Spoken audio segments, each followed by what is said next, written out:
Hi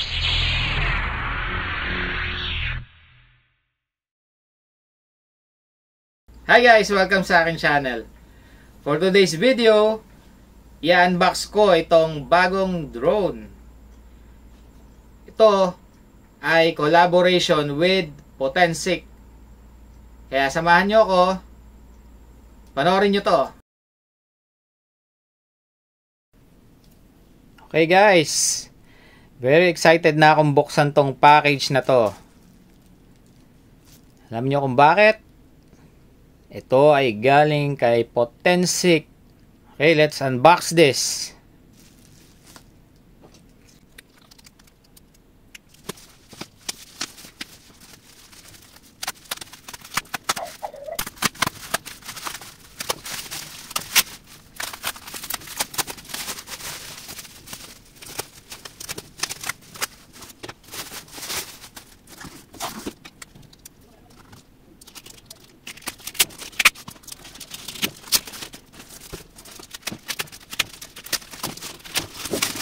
Wow. Alright guys. Kita nyo, Potensic Atom. Okay, under 249 grams. 32 minutes of flight time. Meron siyang P-Sync 3.0. Ayan, kaya niyang 6 km range. 4K HD camera. 3-axis gimbal.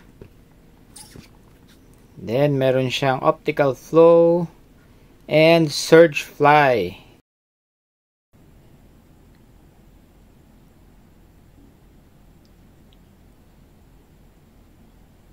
Yun, nakalagay pala ng power, full surge fly, flight control system, 8.5 to 10.7 meters per second, level 5 wind resistance.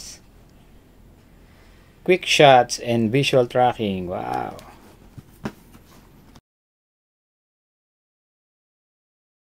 And ito yung binigay sa akin, Flymore Combo Kit. Ito yung app niya, Potensic Pro app. Scan lang natin yung QR code para makuha natin ng direct yung app. Okay, read the user manual before the first flight. Alright, buksan na natin.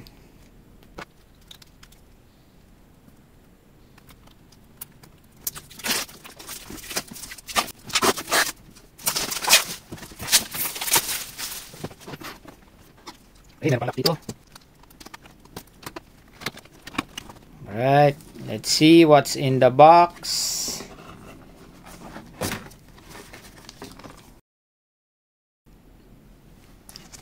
Ito yung kanyang documentations. Alright, mayroon pang sticker guys. Ito. Ang ganda ng logo nila. Merong design ng atom. Okay, cardboard. Potensic. Wow, ito na yung bag.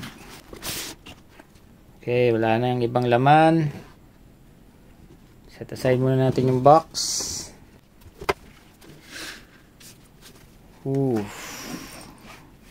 Ang ganda ng bag niya guys.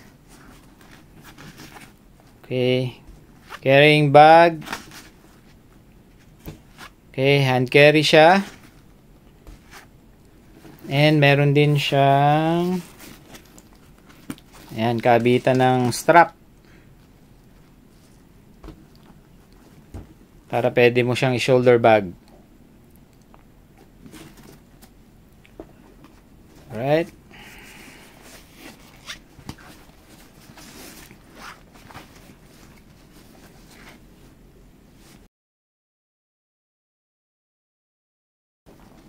Unzip na natin to. Ang ganda ng color niya guys. Black yung labas. And yung loob ay gray. Meron siyang contrast. Mas madali natin makikita yung laman sa loob. Alright, check muna natin to. Nasa pouch. Yan. Meron siyang tatlong cables para may connect natin sa phone. merong micro USB, may lightning, and merong type C.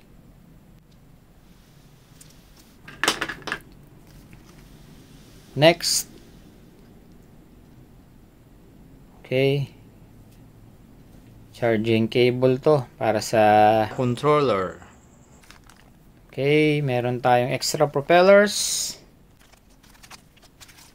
Okay, 16 pieces guys, ayan, 16 pieces na extra props,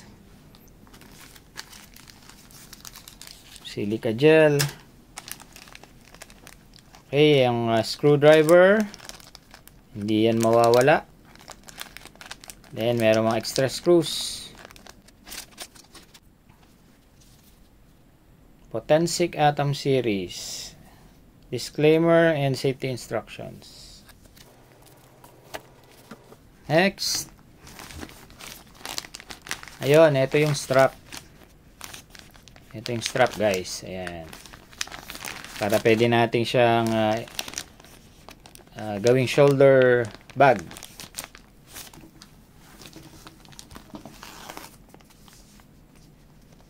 Ayun, this is the charging hub.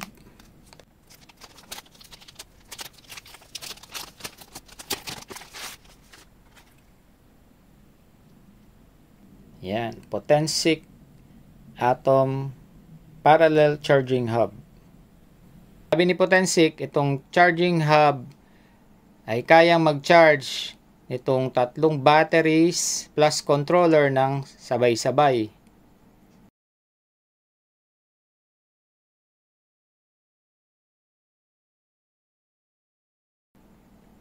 At ang pinakamabilis niyang charge ay 1 hour and 25 minutes.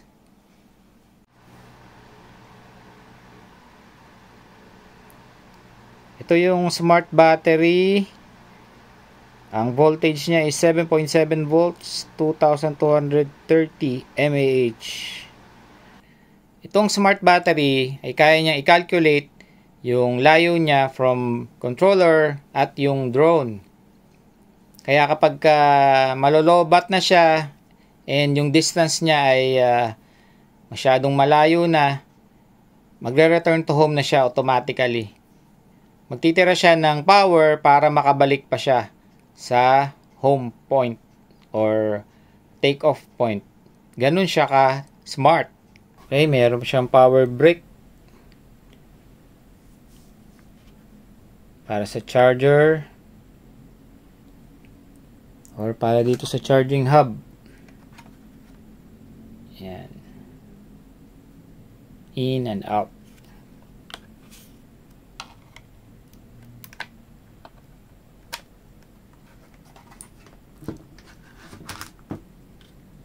Okay, ang charger niya is 12 volts, 5 amperes, 60 watts.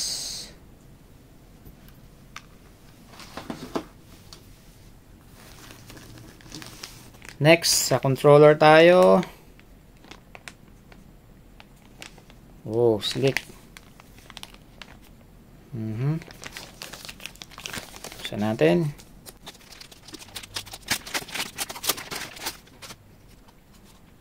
Cute ng controller guys.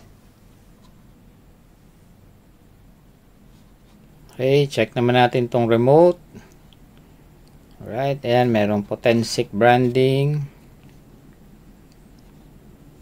Ito yung antenna.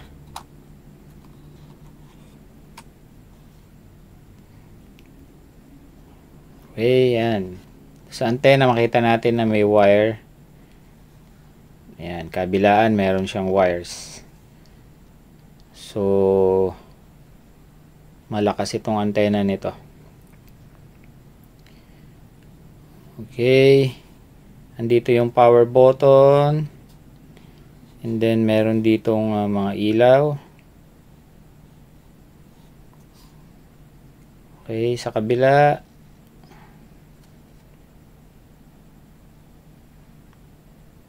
Okay, return to home button. Oh, hindi ko pa kabisado yung mga buttons na to. Ito, gimbal tilt. Lambot ng gimbal tilt niya. Or camera tilt. Malambot. Video record. Then sa kabila yung picture. And ito sa ilalim yung kanyang charging port. Type C. Tapos, ito. Detachable yung kanyang knob. Alright, metal. Metal yung kanyang knob. Ayan, screw lang natin. Then yung kabila. Ayan, metal yung knobs. And meron siyang rubber dito sa palibot para comfortable natin siya mahawakan. Alright, sa likod wala na. Okay, LiPo battery 3.7 volts 3000 mAh. Try nga natin power on. Long press. Okay, siguro battery status ito.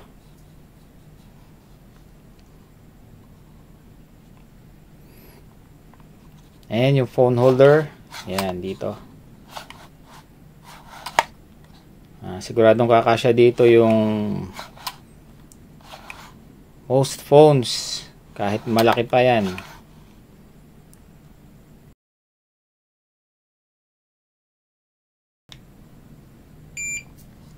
Okay, set aside muna natin siya. Then next na ay yung drone. Yan. Ito na siya. Magaan nga guys.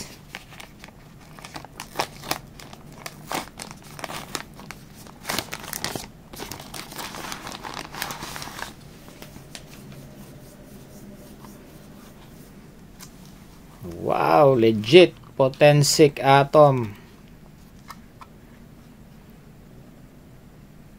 Remove before use.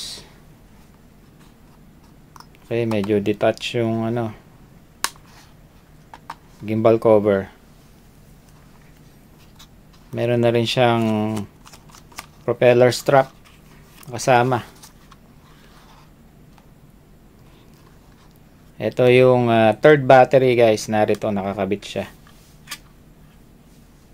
Okay, para ma-pull out natin yung battery, press lang natin to. Then pull. Yun, napakagaan, napakalambot. Simpleng-simple lang.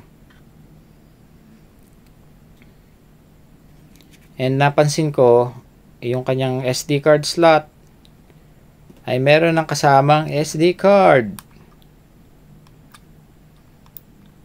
Alright. The best ka talaga, Potensic. Okay, yung kasamang SD card is 64 GB Lexar.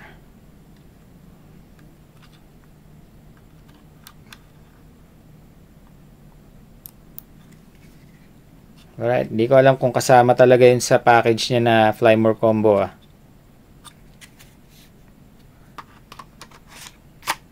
Pagbabalik, push lang natin. Yun. Okay.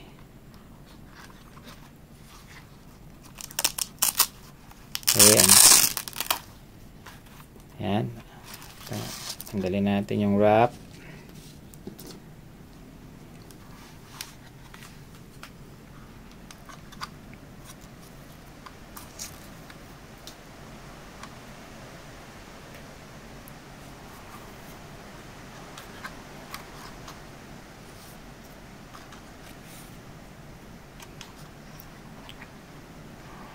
Okay. Inspect muna natin. Alright, ito meron siyang branding na Potensic sa ibabaw.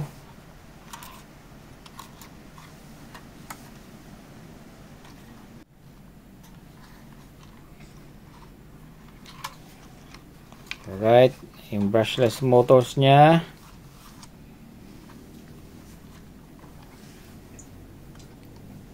Sa ilalim, power button. Okay, ito meron siyang parang proximity sensor para ma-detect niya yung ground kung gaano kataas na siya. Then meron siyang optical flow camera. Okay, may grill dito para sa vent na exhaust ng init.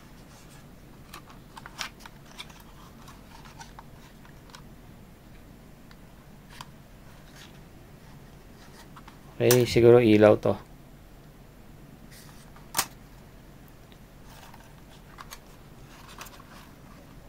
Unfold natin. Usually, yung mga ganitong foldable drones ay una yung front arm bago yung rear arm.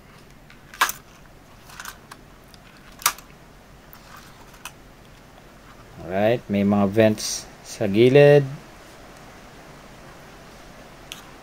Sa kabila din meron. Okay.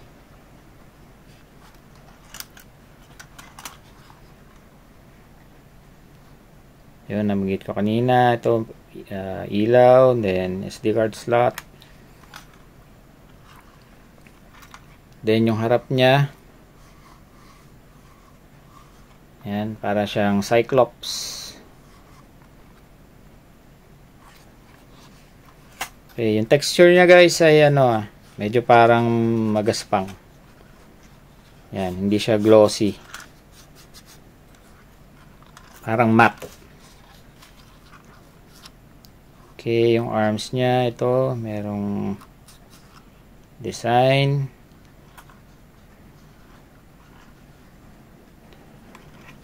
Okay, check na natin yung camera. Ito, para mabuksan, press natin dito. Ayan, pull.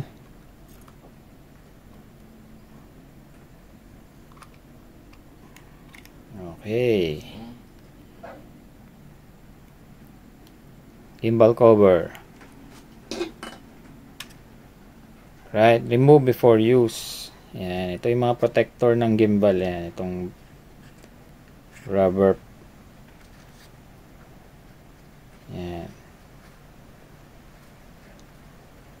Ayan, para during shipment, hindi masira yung gimbal natin. Okay. 3-axis gimbal. 1, 2, and 3. Okay, 4K camera na may f aperture 2.2.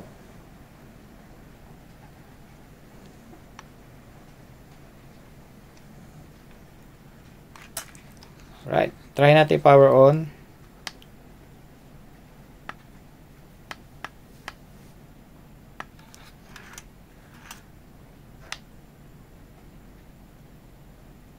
So wala.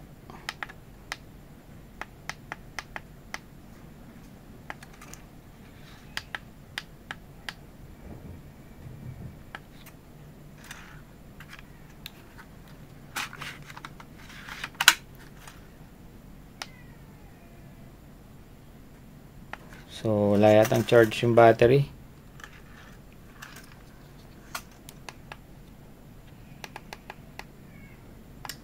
Okay, basahin muna natin yung manual.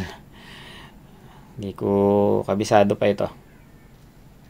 Itong instruction manual ni Potensic Atom ay hindi kasama doon sa package. Digital siya. So dito natin siya makikita sa Potensic app. Dito sa taas, click lang natin to. Then Academy. Yan, makikita natin kung anong mga models yung available. Atom SE, Atom, and then select natin kung ano yung drone natin. Atom, then select manual. Then downloadable siya. Potensic Atom Manual, see details. Ayan. So lumabas na siya. Ayan, pwede na nating basahin yung manual. Bago natin paliparin, kung first time nyo magpapalipad nito, basahin nyo lang maigi para iwas sa disgrasya.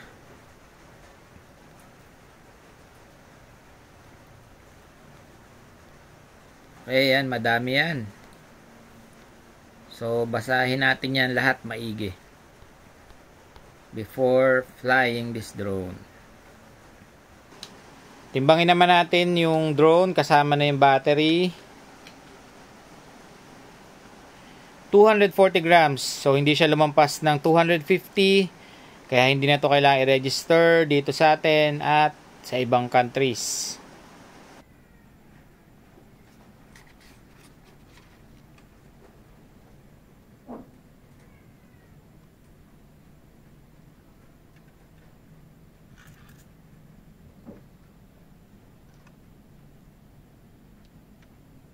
Okay guys, abangan nyo yung full review ko nitong drone na to. And para sa mga hindi pa nakasubscribe, subscribe na kayo. Hit the bell icon sa all para ma-notify ka susunod kong drone reviews. Pakishare na rin ng mga videos ko. And as always, this is Tech DIY. Thank you sa panonood. Bye-bye!